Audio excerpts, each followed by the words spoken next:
যান যান দেখেন তো ঘরে হাফ কাপ গুঁড়া দুধ আর একটা ডিম আছে নাকি। কারণ আমি জানি এটা দেখা মাত্রই প্রত্যেকেরই খেতে ইচ্ছে করবে। তাই দেরি না করে ঝটপট হাফ কাপ গুঁড়া দুধ আর একটা ডিম নিয়ে রান্নাঘরের দিকে দৌড় মারেন। প্রথমে এই ডিমটা সুন্দর করে এভাবে ফেটিয়ে রেখে দিবেন, জাস্ট এমনিতে, কিছু দিতে হবে না। তো এরপরে হাফ কাপ গুঁড়া দুধ নিয়েছি, দেখেন আমি কিন্তু একটু উঁচু করে নিয়েছি। এরপরে দিয়ে দিবেন 1 চিমটি পরিমাণ বেকিং পাউডার আর সাথে সামান্য একটু ঘি। বেকিং পাউডার অবশ্যই দিবেন, তাহলে ভেতর থেকে ফ্লাফি হবে আর শিরাটা খুব সহজেই টেনে নেবে। এরপরে আমরা শুকনো অবস্থায় ঠিক এইভাবে বেকিং পাউডার এবং ঘিটা সুন্দর করে মিশিয়ে নিব, যাতে প্রত্যেকটা জায়গায় সুন্দরভাবে মিশে যায়। এরপরে দিয়ে দিব ওই যে আমরা ডিমটা ফেটিয়ে রাখলাম সেই একটা ডিম। একটা ডিমের জন্য আপনার হাফ কাপ গুঁড়া দুধ একদম পারফেক্ট, মানে কমও হবে না বেশিও হবে না।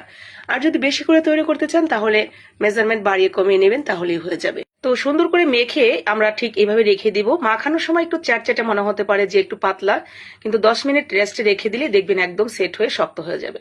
তো 10 মিনিট পর দেখেন আমি হাতটা ধুয়ে সুন্দর করে ক্লিন করে নিয়েছি, আর এটা কতটা বেশি সুন্দরভাবে সেট হয়ে গেছে। এখন আর হাতেও লাগবে না, আর খুব সুন্দর করে শেপও দিয়ে নিতে পারবেন। সামান্য একটু ঘি মেখে নিবেন হাতে, তাহলে খুব সুন্দর হবে শেপটা। এরপরে প্রথমে আমরা একটা চামচ দিয়ে যত বড় করতে চাই সে অনুসারে পিস পিস করে নিলাম। আমার মোট 11টা হয়েছে এখানে। তো 11টা মিষ্টি ঠিক এইভাবে আমি বানিয়ে নিয়েছি, মানে প্রথমে গোল করে এরপর একটু চ্যাপ্টা করে নিয়েছি। এরপরে এখানে আমি হাফ কেজি দুধ আগে জাল করা ছিল, এরপরে আবারও এখানে জাল করলাম।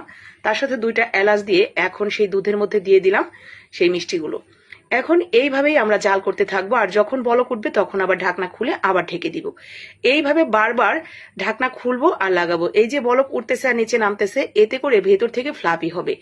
তো এইভাবে যখন ভেতর পর্যন্ত একদম সিদ্ধ হয়ে যাবে আর অনেকটা বড় হয়ে যাবে ফুলে, তখন মনে করবেন যে হ্যাঁ এটা পুরোপুরি রান্না হয়ে গেছে। তখন দিয়ে দিবেন এখানে চিনি। তো চিনিটা আগেই দিবেন না, তাহলে একটু সিদ্ধ হতে ঝামেলা হয়। তো এরপরে চিনি দিয়ে আবার ঢাকনা দিয়ে ঠিক একই প্রসেসে আমরা এটা রান্না করতে থাকবো। মিষ্টিগুলো সুন্দর মতো রান্না হতে থাক। রান্না হতে হতে গত ভিডিওতে যারা সুন্দর সুন্দর কমেন্ট করেছিলেন তাদের মধ্যে হলেন জান্নাতুল ফেরদৌস, মিথিলা আপু, লিপি হাসান আপু, মিম মিষ্টি আপু, ফাতেমা আক্তার আপু। সবাইকে অসংখ্য ধন্যবাদ সুন্দর সুন্দর কমেন্ট করার জন্য। আজকের ভিডিওটি ভালো লাগলে অবশ্যই সুন্দর একটা কমেন্ট করে, লাইক কমেন্ট করে শেয়ার করে দিবেন, যাতে পরবর্তী ভিডিওতে আপনার নামটা আমি পড়ে দিতে পারি। তো এই তো রান্না করতে করতে কিন্তু আমাদের মিষ্টিটাও সুন্দর মতো হয়ে গেছে। একদম যখন গা মাখা হয়ে যাবে তখন আমরা এটা ঢেকে রেখে দিচ্ছি এক সাইডে, ঠান্ডা হতে থাক। এরপরে এখানে আমি অল্প একটু গুঁড়া দুধ নিয়েছি আর সামান্য একটু ঘি দিয়ে ইনস্ট্যান্ট একটা মাওয়া মতো হয়ে গেল।